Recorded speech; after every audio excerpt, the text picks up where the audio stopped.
ಬೇಗ ಎದ್ದೊಳ್ತೀಯ?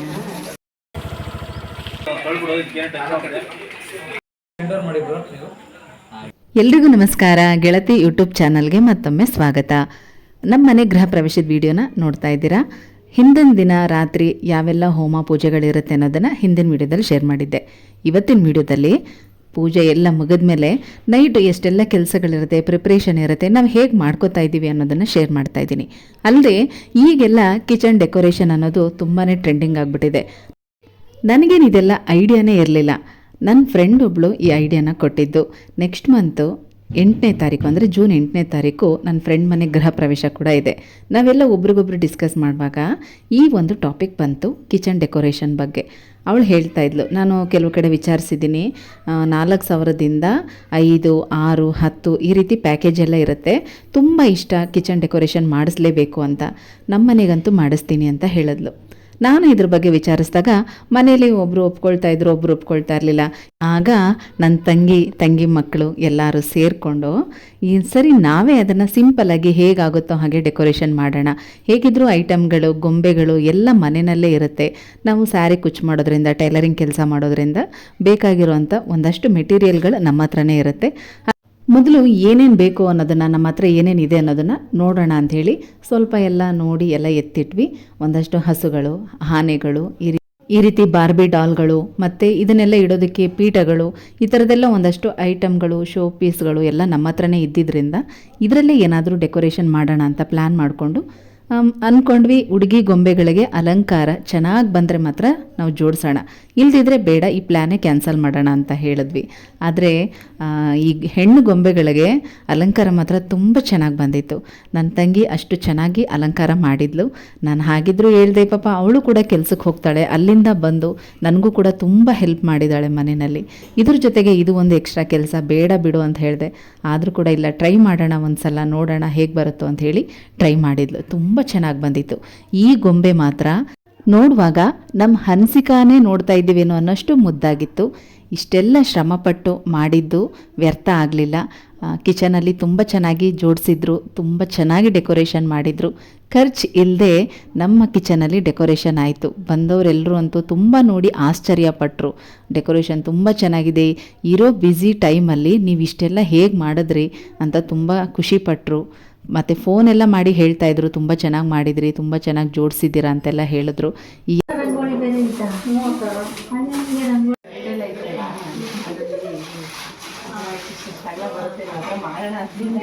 ಟೈಮ್ ಇರಲಿಲ್ಲ, double size sticker ಕಂಟಿಸ್ಕೊಳ್ಳೋಣ ಅಂತ ಟ್ರೈ ಮಾಡಲಿಲ್ಲ. ನಿನ್ನ ಒಮ್ಮೆ ಡಬಲ್ ಸೈಜ್ ಸ್ಟಿಕ್ಕರ್ ತಂದಿದ್ದೀನಿ. ಹೌದಾ?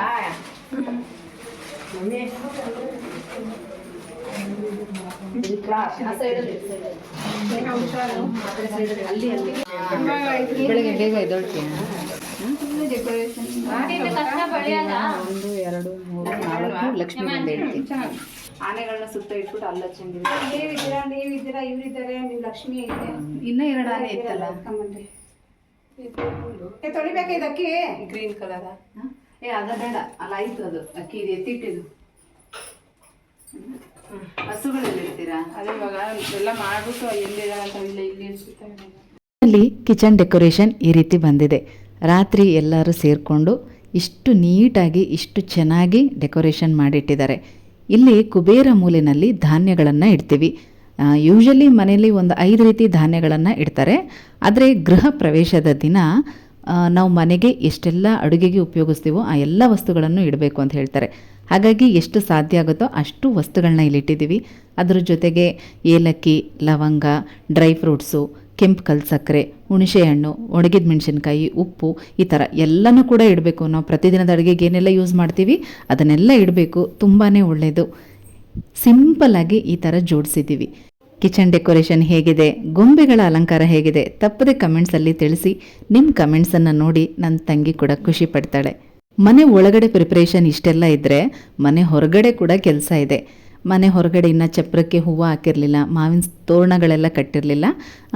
ಪುರೋಹಿತರು ಹೇಳಿದರು, ಪುಣ್ಯ ಆದಮೇಲೆ ನೀವು ಬಾಗಿಲಿಗೆ ಅರಿಶಿನ ಕುಂಕುಮ ಹಚ್ಚೋದು ಮತ್ತು ಮಾವಿನ ತೋರಣ ಕಟ್ಟೋದು ಎಲ್ಲನೂ ಮಾಡಬೇಕು ಅಂತ.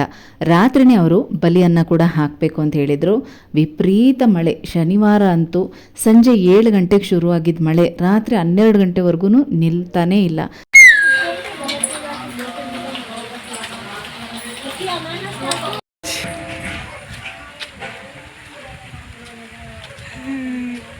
ಸರಿಗೆ ಕಾಣಿಸ್ತಿಲ್ಲ.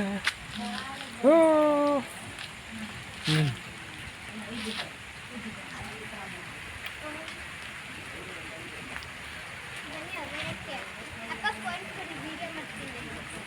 ಯಾವ ವಿಡಿಯೋ ಮಾಡ್ತಿ?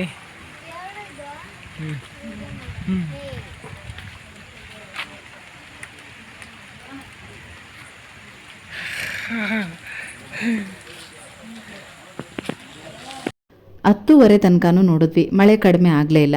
ಆಮೇಲೆ ಪುರೋಹಿತರು ಸರಿ ಏನು ಮಾಡೋಕ್ಕಾಗಲ್ಲ, ಬೆಳಗ್ಗೆ ಗೃಹ ಪ್ರವೇಶ ಎಲ್ಲ ಆದಮೇಲೆ ಬಲಿಯನ್ನು ಹಾಕೋಣ, ನೀವು ಈಗ ಮಾವಿನ ತೋರಣ ಎಲ್ಲ ಕಟ್ಕೊಳ್ಳಿ ಅಂತ ಹೇಳಿದ್ರು. ಅದಕ್ಕಿಂತ ಮುಂಚೆನೇ ಅವರು ಪುಣ್ಯ ಮಾಡಿರ್ತಾರಲ್ಲ, ಒಂದು ಕಳಸದ ನೀರನ್ನು ಮನೆಗೆಲ್ಲ ಕಡೆನೂ ಪ್ರೋಕ್ಷಣೆ ಮಾಡ್ಕೊಂಡು ಬಂದಿದ್ದರು.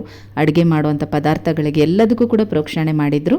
ಆಮೇಲೆ ಅವ್ರು ಹೇಳಿದ್ರು, ಈಗ ನೀವೆಲ್ಲನೂ ರೆಡಿ ಮಾಡಿ ಇಟ್ಕೊಳ್ಳಿ ಅಂತ. ಯಾಕಂದರೆ ಬೆಳಗ್ಗೆ ಅವರು ಬಲಿಯನ್ನು ಹಾಕಿದ್ಮೇಲೆ ಈ ಕೆಲಸ ಮಾಡೋದಕ್ಕಂತೂ ಆಗೋದೇ ಇಲ್ಲ, ಟೈಮ್ ಇರೋದಿಲ್ಲ. ಹಾಗಾಗಿ ಈಗ ರಾತ್ರಿ 11:15 ಆಗಿದೆ, ಸ್ವಲ್ಪ ಕಡಿಮೆ ಆಗಿದೆ ಅನ್ನಿಸ್ತು ಮಳೆ. ಈಗ ಹೂವಿನ ಅಲಂಕಾರ ಎಲ್ಲ ಮಾಡ್ತಾ ಇದ್ದಾರೆ, ತೋರಣ ಕಟ್ಟೋದಕ್ಕೆ ಮಾವಿನ ಸೊಪ್ಪೆಲ್ಲ ಕಟ್ತಾ ಇದ್ದಾರೆ.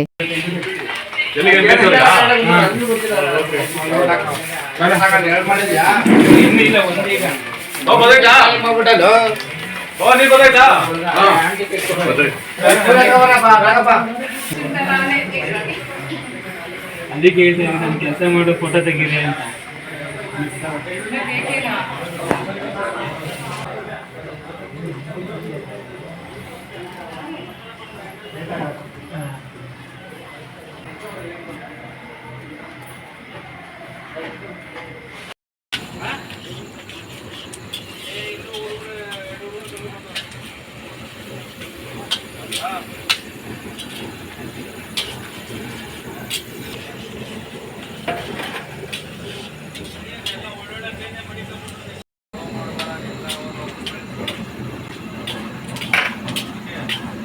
ಆದಮೇಲೆ ಹೀಗೆ ಒಬ್ಬೊಬ್ಬರು ಒಂದೊಂದು ಕೆಲಸನ ಮಾಡ್ಕೊಳ್ತಾ ಇದ್ದಾರೆ. ಅಡುಗೆ ಭಟ್ರು ಕೂಡ ಬೆಳಗ್ಗೆ ಟಿಫನ್ಗೆ ಮತ್ತು ಸ್ವೀಟ್ ಐಟಮು ಇದೆಲ್ಲನೂ ಕೂಡ ಮಾಡ್ಕೊಳ್ತಾ ಇದ್ದಾರೆ.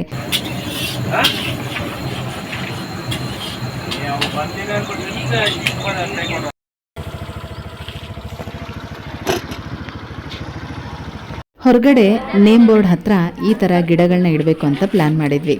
ಆದರೆ ಈ ಒಂದು ಫಂಕ್ಷನ್ ಗಡಿಬಿಡಿಲಿ ಗಿಡ ತರೋದನ್ನ ಮರ್ತುಬಿಟ್ಟಿದ್ವಿ. ಆದರೂ ಕೂಡ ಬೆಳಗ್ಗೆ ಹೋಗಿ ಈ ಎರಡೂ ಗಿಡಗಳನ್ನ ತೊಗೊಂಡು ಬಂದು ನೇಮ್ ಬೋರ್ಡ್ ಹತ್ರ ಆ ಕಡೆ ಈ ಕಡೆ ಇಟ್ಟಿದ್ದಾರೆ.